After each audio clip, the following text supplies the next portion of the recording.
Pierre et Jean utilisent eToro pour investir sur les marchés financiers. Pierre fait des recherches sur les opportunités d'investissement international. Jean fait des recherches pour savoir comment devenir sorcier de niveau 60. Pierre suit les flux d'actualité pour connaître les dernières infos du marché. Jean suit le flux d'actualité pour visionner les dernières vidéos de chats. Pierre dispose d'une liste de favoris pour les investissements prometteurs. Jean a également une liste de favoris. Alors comment se fait-il que Jean soit aussi bon investisseur que Pierre? C'est parce que Jean utilise la fonction CopyTrader d'eToro pour reproduire automatiquement l'activité de trading de Pierre. À chaque fois que Pierre accomplit un trade, Jean en a fait autant. Yes!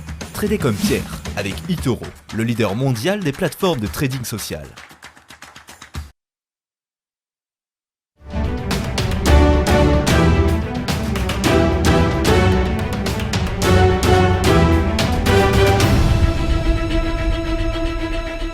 De retour dans le Live TV Finance, merci d'être avec nous. Place au ChronoCAC tout de suite avec Rodolphe Vial, fondateur d'ABC Bourse. Bonjour Rodolphe, que se passe-t-il ce matin? Est-ce que le CAC a déjà ouvert? À quoi s'attendre?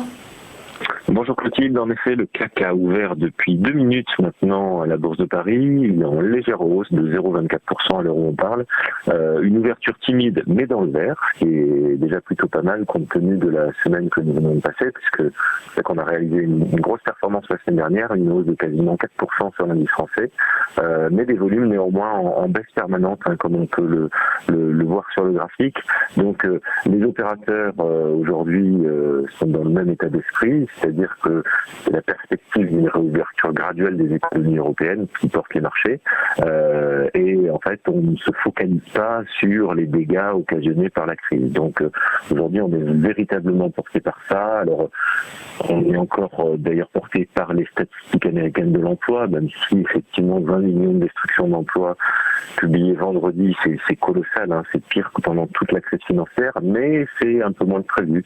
Idem ce matin avec les ventes de voitures en Chine, parce que c'est le plus gros marché mondial quand même, qui ont reculé en avril, mais là aussi un petit peu moins que prévu. Donc on est toujours dans ce pari de se dire le pire est passé, voilà, on repart de l'avant, et puis il y a ce soutien aussi, il faut le dire, hein, de l'argent déversé par milliards par les banques centrales pour fluidifier les marchés, et donc qui porte un peu la tendance. Donc on continue timidement ce matin à la Bourse de Paris, dans une zone comme on peut le voir là, on y est d'ailleurs depuis quelques semaines, depuis 2-3 semaines, entre 4000, 4003, 4006, voilà, un peu de volatilité dans cette zone.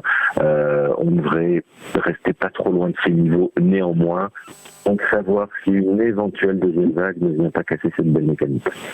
Merci beaucoup Rodolphe pour votre analyse. Restez bien avec nous dans un instant. Les Market Movers.